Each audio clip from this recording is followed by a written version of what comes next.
Welcome to Amul சமையல். இன்றைக்கி நம்ம முட்டை மசாலா எப்படி செய்யுதுன்னு பார்க்க போகிறோம். வாங்க. 4 ஸ்பூன் எண்ணெய் ஊற்றிருக்கேன் கடாயில்.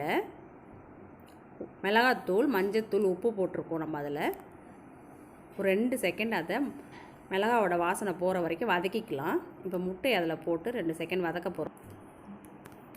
முட்டையை நல்லா வதக்கி எடுத்துக்கலாம். 2 நிமிஷம் நல்லா வதங்கிடுச்சு. இப்போ நம்ம முட்டையை எடுத்துடலாம். 2 நிமிஷம் நல்லா வதங்கி வந்துடுச்சு. பாருங்கள், கலர் நல்லா சூப்பராக வந்திருக்கு. முட்டையை எடுத்துகிட்டு நம்ம அதிலே தாளிச்சிக்க போகிறோம். அந்த எண்ணெயிலே ஜீரகம் போடுறோம். 2 பச்சை மிளகா பொடியாக நறுக்குந்து போட்டிருக்கோம். 3 பெரிய வெங்காயம் பொடியாக நறுக்கி வச்சுருக்கேன். அந்த வெங்காயத்தை போடுறோம். வெங்காயத்தை போட்டுட்டு நல்லா வதக்கிக்கோங்க. 2 நிமிஷம் நம்ம மூடி வைக்கலாம். வெங்காயம் நல்லா வதங்கி வரும். ஓப்பன் பண்ணி பார்க்கலாம். நம்ம வெங்காயம் நல்லா வதங்கிடுச்சு. எண்ணெயெல்லாம் பிரிஞ்சு வருது பாருங்கள். இப்போ நம்ம இஞ்சி பூண்டு சேர்க்க போகிறோம். இஞ்சி பூண்டு சேர்த்துட்டு பச்சை வாசனை போகிற வரைக்கும் 2 நிமிஷம் நல்லா வதக்கிக்கோங்க. இப்போ மசாலா சேர்க்க போகிறோம். மஞ்சள் பொடி, மிளகாய் பொடி, தனியாத்தூள், கரம் மசாலா தூள் சேர்த்துருக்கோம். உப்பு தேவையான அளவு உப்பு போட்டிருக்கோம்.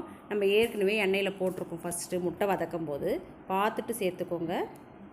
நல்லா இதோட மசாலாவோட பச்சை வாசனை போகிற வரைக்கும் நல்லா வதக்கிக்கோங்க. இப்போ நம்ம 3 தக்காளியை மிக்சியில் அரைச்சி சேர்த்துருக்கோம். பச்சை வாசனை போகிற வரைக்கும் நல்லா தக்காளியை நம்ம வதக்கிக்கலாம். தக்காளியோட ஜூஸ் எல்லாம் நல்லா சுண்டி வரணும். நல்லா மூடி வச்சுட்டேன் நான் 2 நிமிஷம். 2 வாட்டி நல்லா பார்த்துட்டு கிண்டி விடுங்க.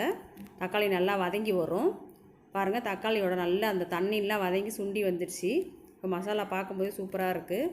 இப்போ தண்ணி தேவையான அளவு தண்ணி சேர்த்துக்கோங்க. நான் 1/2 கிளாஸ் தண்ணி ஊற்றியிருக்கேன். இப்போ முட்டையை சேர்த்துக்கலாம். நம்ம முட்டையை சேர்த்துட்டு மூடி வைக்கலாம். ஒரு 5 நிமிஷம் வேகட்டும் நல்லா. இப்போ நம்ம 5 நிமிஷம் கழித்து திறந்து பார்க்கலாம். சூப்பராக ரெடி ஆகிருக்கு நம்ம முட்டை மசாலா. தண்ணியெலாம் நல்லா வற்றி வந்திருக்கு பாருங்கள். வாவ்!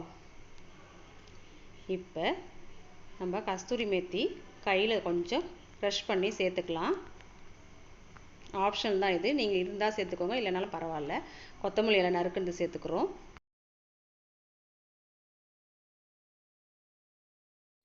நம்ம முட்டை மசாலா சூப்பராக ரெடி ஆகிடுச்சு.